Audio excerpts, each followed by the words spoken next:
Hi, I'm Professor Bratz, and in this video what I'm going to do is provide you with an argument for why the square root of 2 cannot be written as a fraction. And so numbers that can be written as fractions are called rational numbers, and numbers that can't be written as fractions, we call those irrational numbers.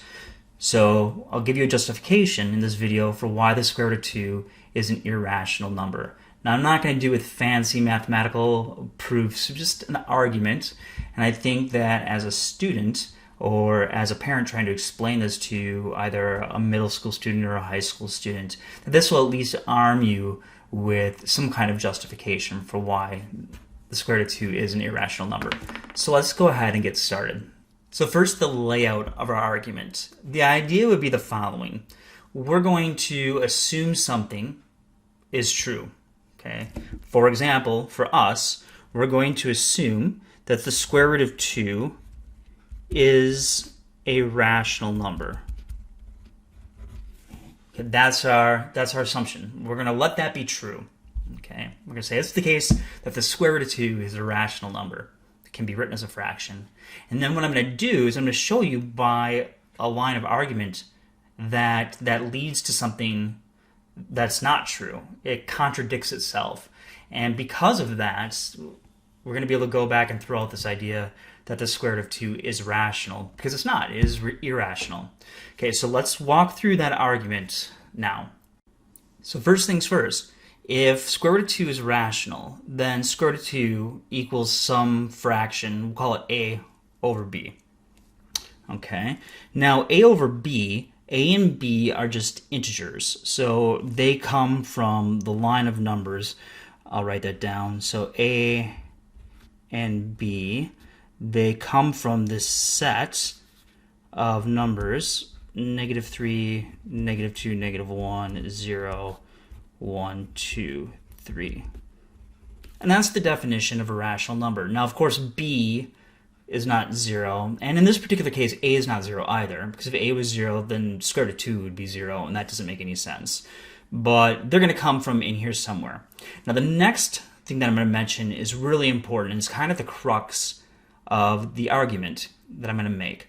The next thing I'm going to say is that a divided by b is reduced. So you can take any fraction. You should be able to take any fraction and reduce it. What do I mean by that? I mean that we're going to be able to cancel out any common factors. So, for example, if a was 6 and b was 8, I'd be able to factor out a 2 out of both those and get 3/4, right? So I can do that with any fraction. So what I want you to notice here in this case is if a divided by b is already reduced. So I'm saying that square root of 2 is equal to a reduced fraction, which it should be able to be done if it's a rational number. Then that means that both a and b can't be even at the same time. So a and b, one's got to be odd, one's got to be even, or they've both got to be odd numbers. But if they're both even numbers, like let's say, I'll do it up here, if they're both even numbers, again, like 6 and 8, then that's not reduced. Okay, so we'd end up with 3 over 4. What I want you to notice there is that they're both not even. The numerator is odd and the denominator is even. Or we could have the denominator being odd and the numerator being even, or both of them being odd. We just can't have both being even because we're reduced. Okay, so that's important because that's going to lead us to our contradiction. So let's go ahead and continue. At this point, we're going to do a little bit of algebra. So see if you can follow me around the room here. We've got the square root of 2 is equal to a over b. Okay, it's equal to some fraction. Well, since b is not 0, I could multiply both sides of the equation by b, and that would lead me to the same true statement. So if this is true, because we're starting out with it being true, so if this is true, then this also has to follow from that.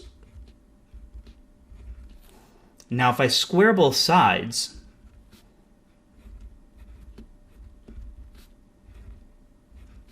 I get that. Now this is important here because it tells me something about a. Well, the first thing it tells me is that a squared is even. So this tells me a squared is an even number. Well, how do I know that? Well, I've got a squared is equal to 2 times some number. Now, I don't know if b is even or odd, okay? But what I do know is when I square it, I'm going to get an even or an odd number back out. And then when I multiply by 2, no matter what I got, if I got an even and I multiply by 2, I get an even still. And if I had an odd and I multiply by 2, I'm going to get an even still. So this guy right here is for sure even, which means that if they're equal, then that guy has to be even. So therefore, a squared is even. Well, what does that tell us about a? So that implies then that a is also even. And I want you to think about that. Why don't you just pause the video for a second and play around with some numbers. Pick some numbers for a. Pick some even numbers and pick some odd numbers. And if you square your even numbers, what I want you to notice is that their square is also even. Okay? Like the square, if you square 4, you get 16. That's even. If you square 6, you get 36. It's even. If you square 8, you get 64. That's even. So when you square all of the evens, you get an even. So therefore, if the square is even, then the original number is also even. Okay? That's a true statement. Now, if you square an odd, I believe that you're always going to get an odd number back out. Okay? So if you take an odd times an odd, you should get an odd number back out as well. Okay, so, but the first thing is to notice is that a is an even number. Okay, now we said both a and b can't be even numbers. So the next thing I'm going to show you is that b is also an even number. How am I going to show you that? Okay, so this is might be a little bit confusing for you, but it's not too bad. So if a is an even number, then we could rewrite a as 2 times some number. It doesn't matter whether that number is even or odd. I'll just call it c. You might say, well, okay, if c is even, well, 2 times an even number, 2 times 12, it's 24. And if c is an odd number, 2 times like 3, that gives me 6. So no matter what even number you give me, I can find a c value that will work. So if you give me a number, remember a is even, so if you give me a number of 10, then c is 5. But I can always find, c doesn't have to be even or odd, c is just a number, okay? But I know I can write a equal to 2 times it because a is even. So what does that imply?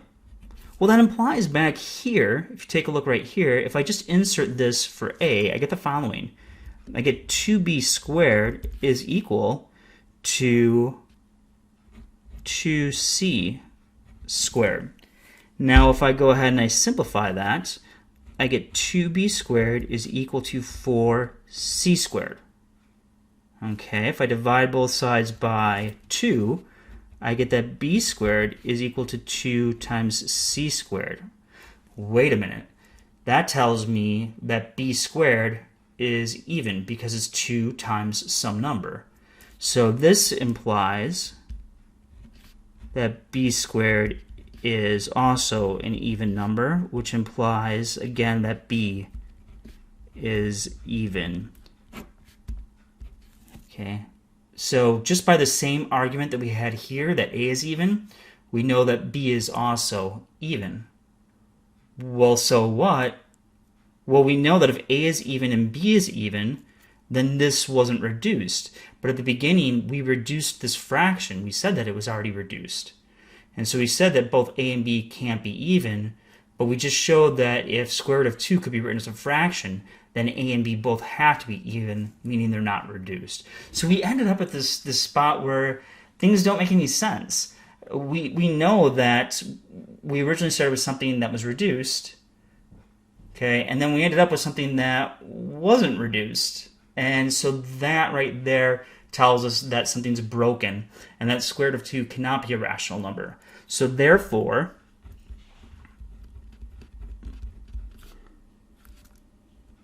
square root of 2 is irrational. Okay, so therefore square root of 2 is irrational. And we've ended our argument. So since square root of 2 is irrational because of this argument, we've now demonstrated with a logical mathematical argument that square root of 2 has got to be irrational. And so what we can do is at the end, we can write, it's kind of fun to do this, we can write QED, which basically is Latin for that which has been shown, or we've shown that this has been true. Okay, or you can put a little box down and color it in. It's kind of fun. Or my favorite, and not many people use this, is we can go ahead and we can draw a coffee cup at the end of our proof, like that. And there's a inside joke behind that, but you can definitely put that there if you would like to. So there's your argument for why square root of 2 is an irrational number. And again, we can write this out more formally with nice mathematics, but this is the general argument. So hopefully now you can, yourself as a student or as a parent explaining this to your child, or as a teacher even explain this to a student who might ask the question, you can let them see this video or you can explain it to them however you like. But this gives you some logical foundation for what's going on there. I hope you enjoyed the video. If you've got any questions, go ahead and you can leave it in the comments section, and good luck with your math.